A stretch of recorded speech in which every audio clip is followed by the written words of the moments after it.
মাননীয় প্রধানমন্ত্রী ভারতীয় হাইকমিশনারকে বাংলাদেশে স্বাগত জানিয়েছেন। হাইকমিশনার মাননীয় প্রধানমন্ত্রীকে গত সপ্তাহগুলোতে বাংলাদেশে তার অভিজ্ঞতা সেটা তুলে ধরেছেন। তিনি বাংলাদেশে এসে অত্যন্ত আনন্দিত, সে কথা আমাদেরকে জানিয়েছেন। এছাড়া সংক্ষেপে কিছু বিষয় এসছে। দণ্ডপ্রাপ্ত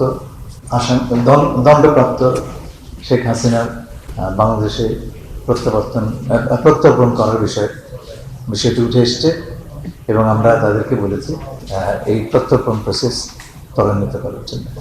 আমরা আশা করি ভারত এ ব্যাপারে পজিটিভলি সাড়া দেবে। এছাড়া শহীদ হাদির সাসপেক্টেড হত্যাকারীরা আপনারা জানেন ধরা পড়েছে। আমরা ভারত যে সমস্ত কাগজপত্র চেয়েছিল সব কিছু তাদের দিয়েছে। এই বিষয়টা এসছে আমাদের জন্য, এটা অত্যন্ত একটা সেন্সিটিভ বিষয় এবং আমরা বলেছি এই হত্যাকারীদেরকে যত দ্রুত সম্ভব আমাদের কাছে প্রত্যর্পণ করা। দু দেশের সম্পর্ক এগিয়ে নিয়ে যাওয়ার জন্য যে এনেবলিং এনভায়রনমেন্ট দরকার, দণ্ডপ্রাপ্ত হাসিনা তার জায়গা হচ্ছে জুডিশিয়ারি।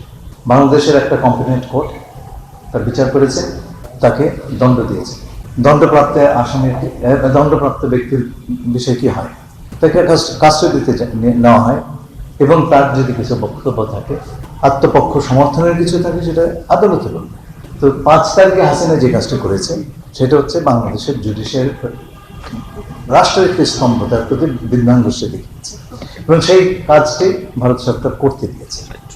সুতরাং আমরা এই কথাটা আমি গতকালকে বলেছি যে আমাদের রাষ্ট্রে পুরো কাঠামোর প্রতি আমরা চাই সারা বিশ্বের সকল দেশ শ্রদ্ধাশীল হোক এবং আমরা আশা করব আমাদের এই বিষয়টি ভারত সরকার অনুধাবন করবেন। আমার ধারণা হচ্ছে তাদের সঙ্গে কথা বলে তারা জিনিসটা বুঝতে পেরেছেন এবং আশা করব যে আমাদের রাষ্ট্রের কোনো স্তম্ভকে আন্ডারমাইন করার কিছু তারা আর করবে না, এটা আমাদের প্রত্যাশা।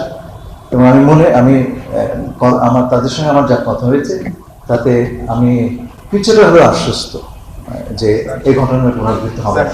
এর আগে ভারতীয় প্রধানমন্ত্রী মিস্টার নরেন্দ্র মোদী আমাদের মাননীয় প্রধানমন্ত্রীকে একটা চিঠি লিখেছিলেন এবং সেই চিঠিটি আমাদের সরকার গঠনের দিন হস্তান্তর করা হয়েছিল। সেখানে তিনি আমন্ত্রণ জানিয়েছেন। 3 তারিখ ঠিক হয়, কিন্তু আমন্ত্রণ একটা আছে, সেটা আমরা দেখবো। গতকালকে আমাকে উনি কষ্ট করেই বলেছেন, আমার সঙ্গে আলাপ হলো তো, যে উনি বলেছেন যে উনি বিষয়টা বুঝতে পেরেছেন এবং আমরা কোন দৃষ্টিকোণ থেকে বিষয়টা বলেছি, আমাদের প্রেস স্টেটমেন্টে দিয়েছি, সেটা তারা বুঝতে পেরেছে।